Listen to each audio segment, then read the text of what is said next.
Indiana Convention Center in the background. That is where everything has been happening this week so far. The workouts start at some point.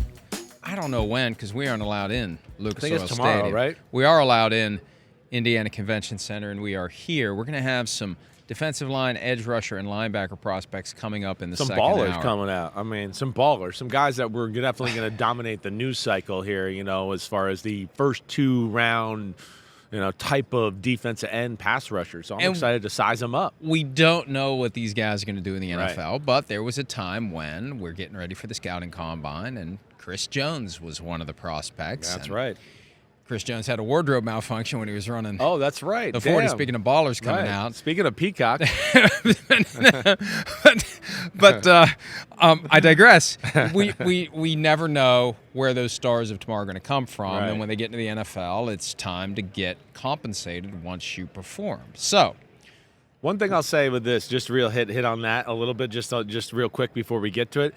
The D linemen are one of those where you can look at a little bit. And the eye test does have some value, right? How so? Well, right, not that every guy that looks like a freak always comes in as a freak, but there is something to that, right? Where you just go, whoa, he looks different, he's got a chance. But I would say more on the other side, and I'm not going to bring up names. People that we work with know, they've heard me say this, but there's been guys in the past where as soon as they walk on stage and I see their body, you can scratch I go, he's not going to be what everybody thinks. It's not going to be the 25th pick superstar guy that everybody thinks. No way, right? There's a body type, and I know it's not totally foolproof, but there's things you see with guys where you go, that's not going to work in the NFL. Is that more interior or exterior? More exterior, I think, than interior. But, yeah, there's been a few guys over the last few years where, hey, he's a first-round pick, defensive pass rusher, blah, blah, blah. And I go, man, I saw his body. I don't think that's going to be able to last. What is it that gives you away? I mean, what is it? Because like we were talking about Max Crosby earlier. Max Crosby he's not all jacked up, but he's got that. But it's broad shoulders and a big frame, and it's long, right? So that's like, okay, he's got a chance. It's the guys that sometimes you look at and you go, man, it's kind of narrow-shouldered, and it's a little bit thinner in the waist, and there's not a pop in the ass and legs department where you'd go that, hey, when you're coming around the edge and there's a 330-pound tackle leaning on you, when you have legs like a Nick Bosa or whatever, George Karlaftis in the Super, whatever, that helps, right? And I think those are things that I get excited to watch. I didn't mean to get us off topic. No, that's good. There, I like it. I like it. I'm trying to figure out how this all works, Yeah. and you want to be able to, and this is what the teams are doing, is they eyeball these guys who are the ones that are going to project to being capable in the NFL and which ones aren't. So the Chiefs have a couple of capable defensive players who are up for free agency. Chris Jones, they could franchise tag him. It would be over $32 million if they do. L'Jarius Sneed, great corner. They could tag him as well. You only have one tag to use. Here is Brett Veach, general manager of the Chiefs, from yesterday, talking about the hope that they can re-sign both Jones and Sneed. The more you win, the more you got to pay players. And obviously when you have this amount of success, you're paying a lot of players a lot of money, and then it's equally as tough because you're drafting late. So there's challenges. We'll go through them, and we'll always put our best foot forward. Certainly want to do what we can to try to keep both those players, and that's going to be our goal and intent. Hopefully we're able to figure something out, but every free agency is different, unique, and crazy. And so, but we do have one tag, and I anticipate probably using it to help us, but I think our goal is to try to get both those players done and then work down the rest of our roster. Reportedly, the Chiefs are prepared to tag L'Jarius Sneed, and they could tag him and trade him. Yeah. That would mean either getting Chris Jones signed or risking that he becomes a free agent. Right. And see, the problem with tagging Jones, if you tag him at $32.16 million, he's been tagged before by the Chiefs. Right. Before he did his long-term deal, they tagged him. So next year's tag would be a 44% bump over $32 million by rule. Right. So how do you even begin to negotiate a long-term deal off the tag? That's the problem. And it's almost like they need to let Chris Jones see what his market is. Like what the Vikings are doing with Kirk Cousins. Right. We know what we're willing to spend. We need you to come to the conclusion that that is the right amount for you. And if that means exposing him to free agency, and running the risk of someone saying, we're willing to pay this guy a premium just to get him the hell away from the Chiefs, which used to be a thing. Yeah. I remember when there was almost like this unspoken understanding in NFL circles early in the life cycle of free agency to just break up the Cowboys. Yeah, right. Pay whatever you have to pay to get another one of these guys off the Cowboys. Yeah, right. Let's just end the Cowboys. Yeah. So I think that's the risk they're taking, that someone is going to say, okay, we're going to break the bank for Chris Jones, even though he's maybe got two. Who knows? I don't want to sell him short. Yeah. Maybe he can play deep into his 30s. There's only so much a human body can take, though, of all the pounding, especially in the interior aspect of it.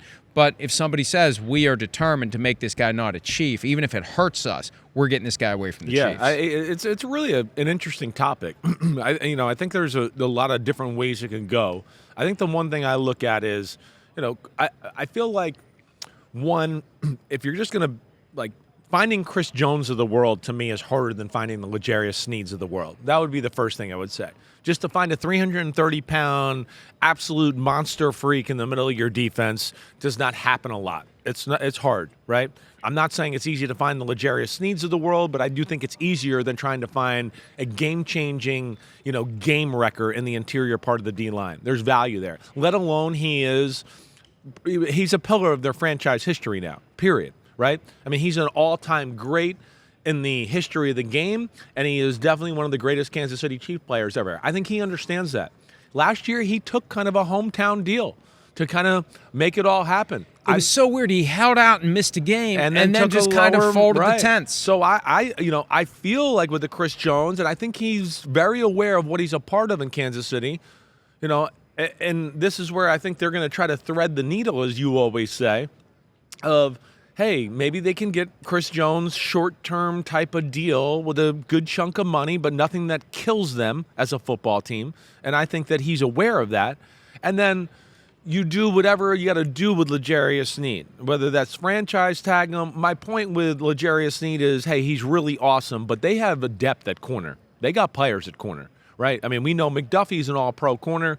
The other two guys they got coming up the ranks here, and this is where Veach and Andy Reid are awesome, Jalen Washington and Joshua Williams, they can play some corner too. So to me, there's wiggle room at that position for Kansas City, I guess is what I'm trying to say.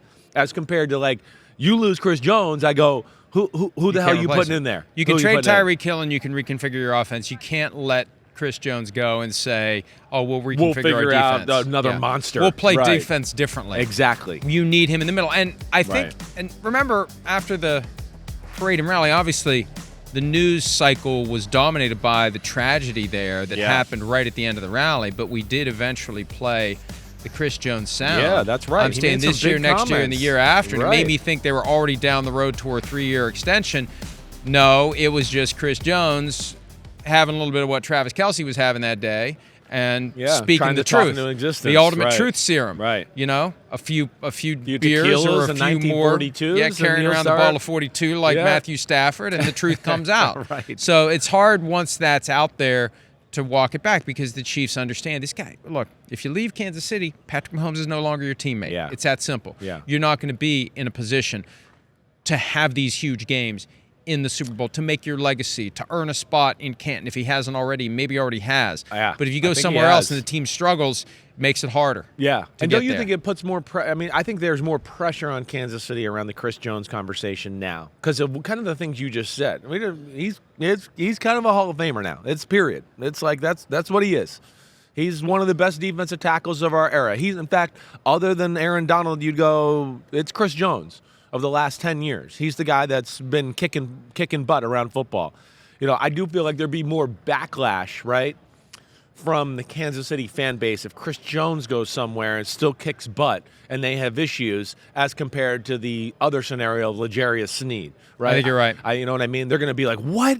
We let go one of the greatest players in our franchise history. Look at all the big plays he made in big moments. We're letting him go. I feel like there's more of a political backlash there with Chris Jones than there would be L'Jarius Sneed. And they may be thinking the risk of Sneed going somewhere else and making us look bad isn't as great because you put him in a system that doesn't have that kind of pressure up front from a Chris Jones. You don't have Spags, and we got guys that got talent. And look, the teams have their resources, they have their information, but last night, one of the things I picked up at dinner Oh, was. look at you, Johnny There's- Investigator. there's- I'm not saying that this definitely is an issue, but if you're going to trade for L'Jarius Sneed, you just better check the medical, especially in the knee area. Oh, I got you. You got to check that. Make sure you're okay with that. Okay. I don't want to hurt the player's opportunity to get paid. Yeah. But that's part of what I picked up. Percolating out that there may be a medical thing. Yeah.